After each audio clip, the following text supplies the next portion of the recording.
Welcome to the Multifamily Zone, where business meets family. We explore what the entrepreneur life looks like from the family perspective.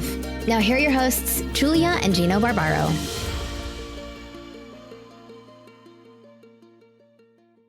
Hey everyone, this is Julia Barbaro, host of the Multifamily Zone podcast. I am here with the co-founder of Jake and Gino, my husband and co-host, Gino Barbaro. Hey Gino. Hi, Joel. How are you? I'm doing good. How are you? Good. I'm excited. We have a great guest, Gary. You want to introduce him? Yes.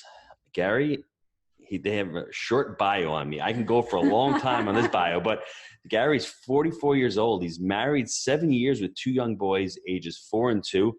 Gary lives in Chicago. He was a U.S. Army veteran from 1992 to 2000.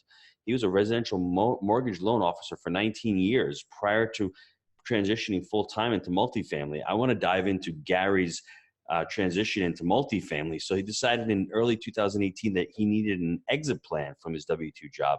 He discovered multifamily investing a little over a year ago, and now he's in contract for a 50-unit property with a joint venture partner and is expected to close soon. Gary, welcome to the show. Yes. Hey, thanks, Gino. Really appreciate being here. It's our pleasure. So give me the overview on being in the corporate world and then all of a sudden saying to yourself, wow, I want to make this big transition. Sure. It really starts for me with my two little boys. Once my second son was born, I just kind of had this feeling that I wasn't getting the kind of quality time that I wanted with them. I started thinking about fatherhood in a much more conscious way than I had in the previous 2 years since our first son was born. And I realized that one of the areas of my life that was really hard for me to get a handle on was this career. That I was proud of it. I was doing well. I was successful, but I wasn't present with my family. I wasn't present with my boys, and just thinking about fatherhood and thinking about my own dad and how much he worked and how much time he traded for money really kind of started the seeds of that thought process. So how did you find multifamily? Well, it really kind of started for me. I kind of had the legs kicked out underneath me almost 2 years ago. I was working for a big national bank, and I was doing really well with them. I was a top performer, but I made a mistake. I made an error, and I had written this. I was a mortgage loan officer. I had written a pre-approval letter for a client of mine that I didn't think anything of. I'd written 1,000 of these things before. But this particular client, he had been shopping for a home all year, and his credit report that I had on file had expired a few months earlier, and he just needed a pre-approval letter to start engaging in talks with a seller. And I went ahead and issued him a new pre-approval letter without running a hard credit pull on his hard credit report for him. Chase later, the bank I was working for was Chase. They later kind of discovered that I sent out this letter, and they asked me about it.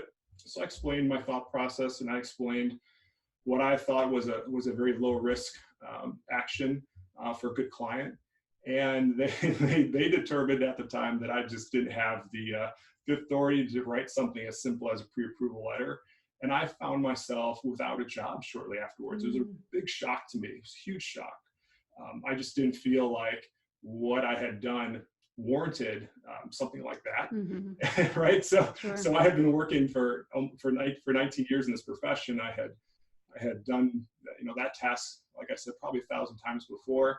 And, the same people that pat you on the back when you're doing well, mm-hmm. for them are really quick to let you go if they feel like they're, the interest of the bank in this case was put at risk. And that happened in December of 2017, so almost 2 years ago. And, so I spent that Christmas, interviewing for jobs and explaining to new employers what had happened and just being anxious and just not feeling good. And I've got a 2-year-old and an infant in the house. I know you guys know what that's mm-hmm, like. Sure. And my wife is smart and successful, and we were never living paycheck to paycheck, but I just felt like I still wanted to provide for my family, and I wasn't doing that. It was unexpected, and I didn't feel well at all about that. Mm-hmm. That was the first thing that happened. And I got hired quickly, and I was back at work, within a month, right after New Year's in 2018. But fast forward a couple months later, I was working with a good friend on one of his new purchases. He was buying a new home for his family. I've known him for 20 plus years. He's a godfather, one of my boys. I had done a lot of transactions with him over the years. And in this particular one, he just started getting really difficult to work with. I think he took me for granted. He started doing a lot of rate shopping and just getting really particular about some things that are pretty minuscule and that I could solve for him. But he just kept on putting a lot of pressure on me at the time. I started losing sleep over it because I just had this, this bad incident a couple of months before. I'm trying to get back into this top level that I had been at. And then one of my own close friends, I'm having a hard time working with and connecting with and gaining his trust, although I've had it for forever. So I felt like I had become a commodity. I had just been fired, and now I felt like I had become a commodity. And then I look at my two little boys again, and I'm like, this is not working, right? This is not sustainable. I'm in my mid 40s. I enjoy earning. I enjoy the aspect of working, but I can't do this any longer. What can I do to be a better dad? That led me to think about passive income, though I didn't know anything about it. I'd been a transactional person my whole life. I didn't know anything about passive income. I knew I wanted to stay in real estate because I felt comfortable in that space. Right. And after listening to a lot of podcasts such as yours and some other really good folks and just kind of brainstorming, I kind of decided that I wanted to get into the multifamily space. I was able to hire a one-on-one coach towards the end of 2018 because I wanted to accelerate that growth. And I found myself under contract for 2 properties in like December and January, December of last year, early January this year. Those both closed in March, a couple weeks apart from each other. And when I realized that I had essentially nearly replaced my salary or my commission income, I just quit. I just got out. Wow. And I'm so much happier, and I'm not looking back. Was that moment of when you actually quit and left your job to go real estate full time? Was that a moment of, because sometimes we hold on to that type of job because it's security and comfort. Was it a nervous feeling, or was it that freedom feeling? That's a great question. But, really, but Julia, I mean, I had lost the secure job, right? So, that's right. So if you had asked me that question 2 years ago, prior to that incident happening that I described to you guys, I would have said, I would have been scared, like going self-employed, leaving behind, what I thought of as this rock solid bank job, super secure. But then when I realized that didn't exist, at least it didn't exist for me. And I realized how flimsy that thought was. It wasn't hard. Right. Is it a little bit scary? I would say that it's somewhat uncomfortable, but not nearly as uncomfortable as trying to keep on on a pace that's unsustainable in a career that I had clearly what wasn't part of any longer.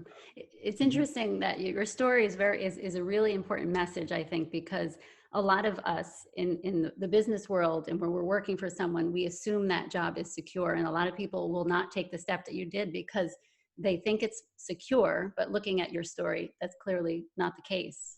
And you're a result of that. So what normally happens is you either move away from pain or you move towards pleasure. So from what I'm hearing, Gary got a lot of pain and he was moving away from pain. And I mean, I fall Which is into good. that. It's good when we have pain. I fall into that pattern also when I left the restaurant. And a lot of students that we have in the Jake and Gino community, it's the same thing. When you're younger, things are okay. But then when you reach a point in your life and things become more clear, you have more clarity in your life and you're saying to yourself, I could be doing better, but you're afraid. But then something happens like the loss of a job or the loss of those limiting beliefs, your limiting belief where Chase is going to take care of me forever. Right. I'm a top performer. Right. They're not going to fire me. Sure. And then it happens. And then all of a sudden your paradigm shifts and you never heard of passive income 18 months ago. And now you've quit your job 18 months later. It can really accelerate. And I have a lot of students and a lot of prospective people who want to join a community and get educated by saying, can you guarantee it? The only thing that you can guarantee in life is that I can give you a great education, but can I guarantee you putting the time, the effort, and having the mindset to do that? That's all up to Gary. That's all up to Julia, and that's up to Gino, and up to our own circumstances. So that's a really tough question to ask. I mean, what did you take away from that pain that led you to, leaving that job? And more importantly, what did everyone around you think? Yeah, that's what I wanted to know, that the dynamics at home. Right. You have a wife, you have 2 little kids, and that's what I'm kind of curious about. I'm worried about the mom first. What did your mom and your dad say, and your brothers and sisters? They like, what are you, nuts? Well, I'll get to that for sure. But yeah, you know what, Gino, you're right. The pain is unsustainable, right? If you experience job loss or that kind of stress, or you're under that kind of pressure,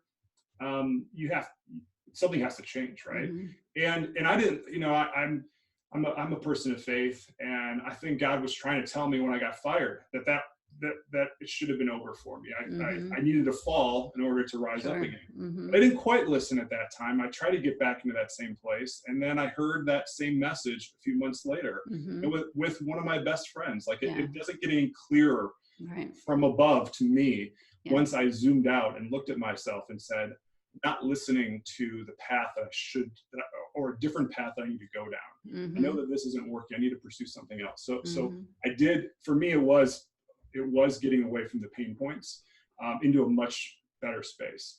And then as far as, what other people thought of me, I guess I'm an unconventional person in a lot of ways anyways. You read my bio, Gino. I was in the U.S. Army. I joined when I was like 17 years old. I was a teenager. I was struggling at home to get along with some of my family members. And some 17-year-old kids will run away to, I don't know, drugs and rock and roll. Sure. I ran away into the U.S. Army, right? So that's a little bit unconventional. And, I learned earlier on in my adult life that it's the challenging things that you do that are outside the box that provides the most reward. I started out running some distance races when I was in my early 30s. It led me into running these super long ultra marathon races that people thought I was crazy for taking on some of those challenges. But I found that the harder that you push yourself for things that you don't quite know what's going to happen, the more rewarding it is. And then I just kind of try to apply that to a new business strategy and that same mindset that I don't know where this is going to lead me, but I'm not going to limit myself and tell myself I can't do something because I've already done some unconventional things in the past. So for my friends and family, just to answer your question directly, they didn't question it too hard, but like what Julia was going to mention, that first investor meeting, because these 2 buildings that I acquired earlier this year, I didn't partner up. I didn't raise any private money. This was a lot of our own savings and some other capital that we had access to. So I had to have investor number 1 meeting with my wife, who is really smart, and she spent 20 years working in commercial finance, and she looked at my underwriting and my spreadsheets, and she tried to poke holes. She just tried to do everything she could to make sure that we both understood what we were getting ourselves into. She's really good at stress testing a model. And we had this conversation in this room in our home office. It lasted 3 hours. I mean, I was exhausted by the time it was over. And when that talk ended, we went to bed that night. I still didn't know what she thought. The next morning I woke up and she's like, so are you under contract yet? Are you gonna wow. And I was like, oh, thank goodness. I didn't know what you thought at the end of that 3-hour grilling session that I had gone through. So she was supportive. She was supportive in her own way. She was supportive. Yeah, she was. And by the time that we got into that point, I had a long conversation with her 6 months earlier. I said, I need an exit plan for this job, for this career. I said, I don't know what it is yet, and I'm not going to quit and just try to figure it out and leave all the financial, all the finances on you and on your job and your career. I'm going to keep doing what I do until I can make that move. And then when I started making that move, I just wanted to go all in, and I did make it happen pretty quickly. You did. She supported me the whole way. That's so cute. So important because that's a lot of people's, I'm not going to say issue, but it's a struggle for a lot of people where one person is all in and ready to go, and the other person is very hesitant and nervous, not sure, always worrying about what ifs, So, that's good to hear that you're both on the same page. Yeah, I mean, I would say that, if you're on the other end, if you're a student or you're trying to do this, get in this space full time, you should expect that your spouse even when they're completely supportive of you, just want to understand better what's happening. Yes. And it could be a little bit scary for that Mm-hmm. person. You know, I met my wife 10 years ago, and I have been a banker for 10 years. And now I Mm-hmm. said, I don't want to be a banker anymore. I want to be a real estate investor full time by myself in my own company, me, myself, and I. Right. Mm-hmm. So that's a little bit scary, I think, for anybody. Sure. Sure. So tell me, I know you have two little boys, and even if they're small, we always can include them and kind of teach them and you know, mentor them a little bit into the real estate world. I know my husband does that with all of the kids all the time. So I'm asking you, how do you or how do you plan to in the future kind of include them in your business? Yeah, that's a great question. I've thought about that. My little guys at 4.5 and 2 years old, they just know that mommy works and daddy works, right? Yeah. And that's about it. Mommy has a meeting or daddy has a meeting. But I think that going forward, I want to lead by example with them and show them leadership and show them what courage looks like in the business world, Mm-hmm. right? I mean, we're entrepreneurs. We have to do things that are a little bit different than what other folks do. I think that my boys are going to see a difference between mom and dad and our different types of roles. And I want to show them what it's like to be a little bit more of an independent thinker, to have courage to understand risk and reward and how that really affects you know, how you provide for your family.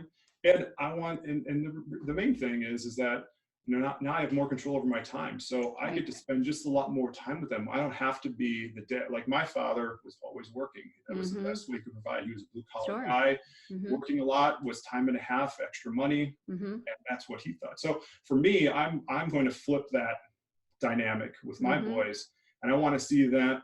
I want them to see me making them a priority and their activities and the playtime that we have now and me picking them up early and taking them to really feel for Cubs game because I don't have the pressures I have. Right.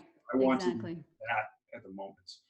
Do you see your wife ever transitioning over into your business full-time, working with you?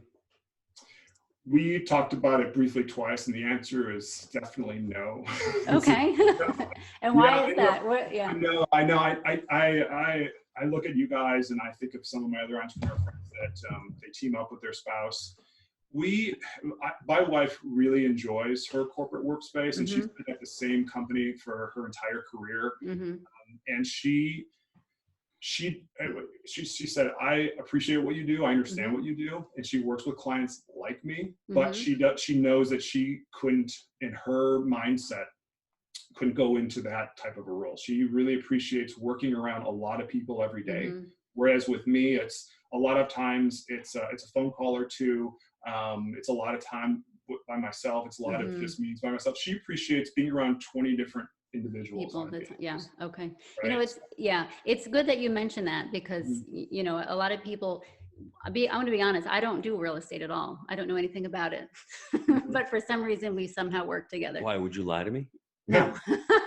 Sorry. She always gets me. I want to be honest. She's going to be honest with you. You're always honest with me, baby. But somehow we work together and we work together really well. And because we both have our own passions, I guess, and strengths. Well, Gary, you didn't see about 5 minutes before the episode started. She's on my active campaign and doing a CRM and like deleting pictures. And I'm like losing. I'm like, and you know what? It's funny. It's just like, you think I'd gotten over that after years and years of life coaching and all that. I'm like, really? And like, yeah, we do get. It's an adventure to work together. Every day it's something different. Yes. You know, and that's what I encourage you and all those people out there that, you know, whether your wife or your husband is not into real estate, there are so many other things that go along with it. And that's what I encourage people to do is find something that you both like to do together. You know, I can appreciate that. And even if I got to the point with my business in the next year or so, which very well could happen, that I need a type of support system, right? CRM, marketing, investor relationships, a lot of the things that don't have to do with deal finding and underwriting.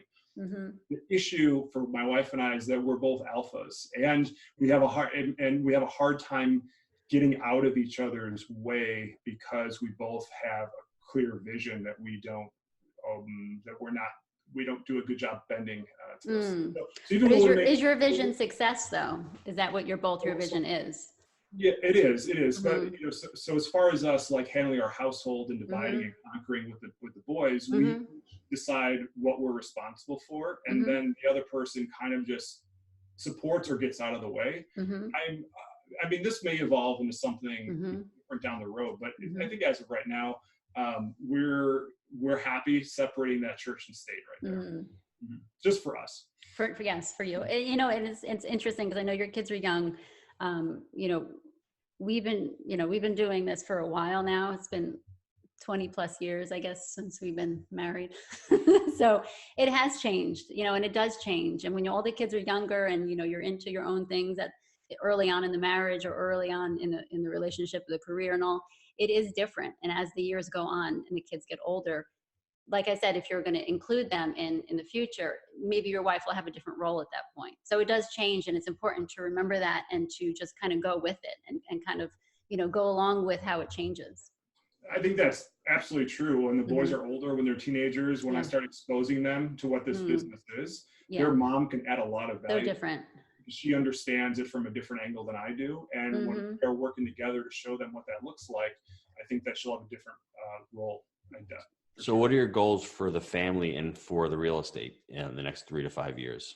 Sure. So I would say in the next 3 to 5 years, I'm looking to expand my portfolio.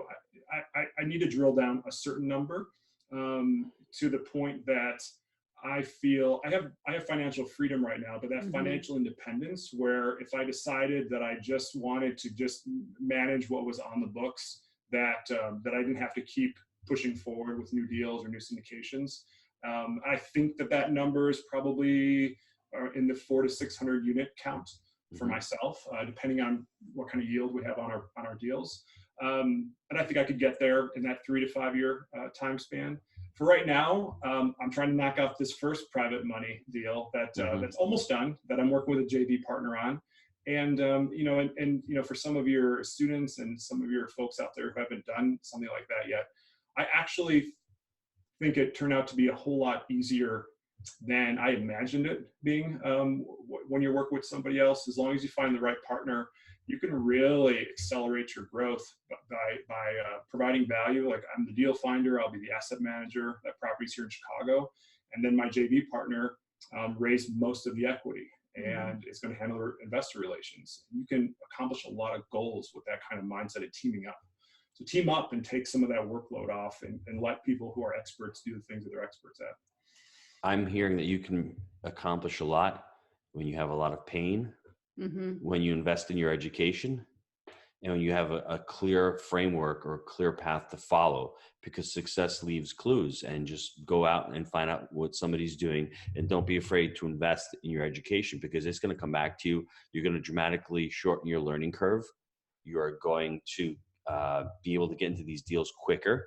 And it's almost like when you're building a house and you can get into that house 6 months sooner, you're going to be collecting rent 6 months quicker. And it's just like when you're learning about education, and whether it's multifamily or fixing and flipping, if you can accelerate that, you just get down the process and it's smoother. And then you always have somebody there to ask questions. You're going to save a lot of money on simple mistakes, $1,000 here, $4,000 there. What you don't know, you don't know. So there's a lot of things. And unfortunately, the space has gotten a bad rap. And, you know, in some instances, there are people out there that shouldn't be teaching. And you know, that's fine. But for the most part, there's a lot of people out there that really care in the space. And just go out there, find them, see who you resonate with, and take a shot. Do a couple calls, do your due diligence. It's almost like finding a deal when you're finding a mentor.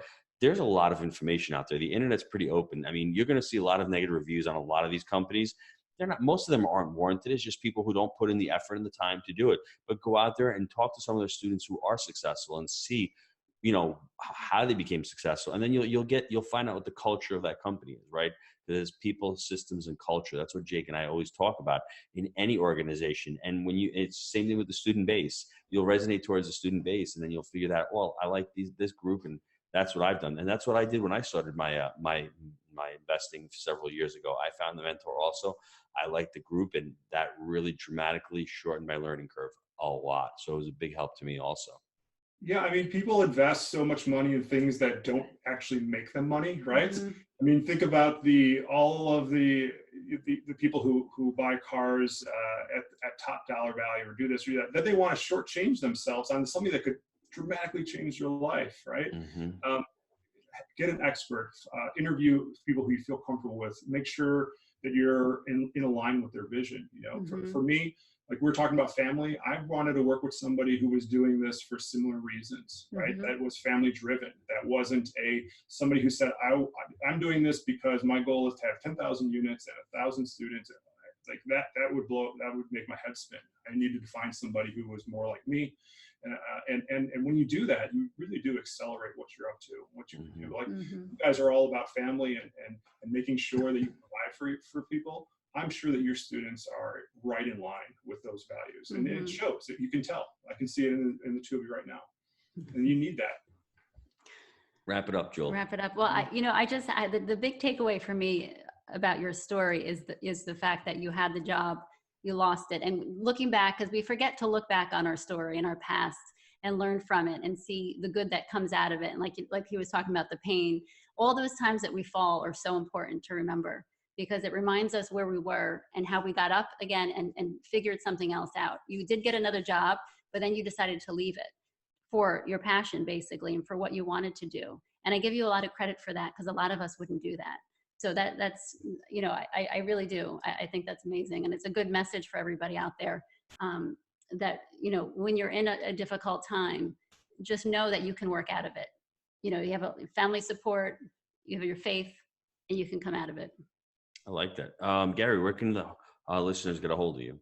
Sure. They can reach me by email at gary@bisonequitypartners.com. They can also reach me on my website, which is bisonequitypartners.com. Great. Awesome. Just want to hold this up for the YouTube listeners. I'm going to send a copy out to Gary. We're just launching our book, The Honeybee. Click on a link, go to jakeandgino.com, pick up a copy. We are at the pre-order stage right now. They haven't launched yet. They're going to be going out very soon. We're going to be having them at our live event. But if you want a copy, go to jakeandgino.com and click on them. And any final parting words, Gary? No, I just appreciate you guys. I appreciate what you do for the community. If you're ever wondering when you put these kind of messages out, who they reach, it was me, a year ago. It's somebody like me walking their dog, trying to figure out how to get into a better life. So I appreciate you guys. That's great. My wife needs to hear that, because she's like, who's listening to us? I'm like, there's got to be somebody out there listening to us. And if not, we just listen to ourselves. And that's a lot of fun also, right? It is fun. We are out there, and I'm so glad I got to meet you guys, and you inspired me. So thank you. I appreciate you. Thank you, Gary. Thanks, Gary. Thank you so much. We appreciate everybody. And if anyone found value in the show, it'd be great if you could leave us a review on the show. It really helps us to get the show out to other people like Gary and to other people who are stuck and need to be inspired. So we just want to thank you for being on, and have a great day. Thanks. Thanks, everyone. Thank you, guys.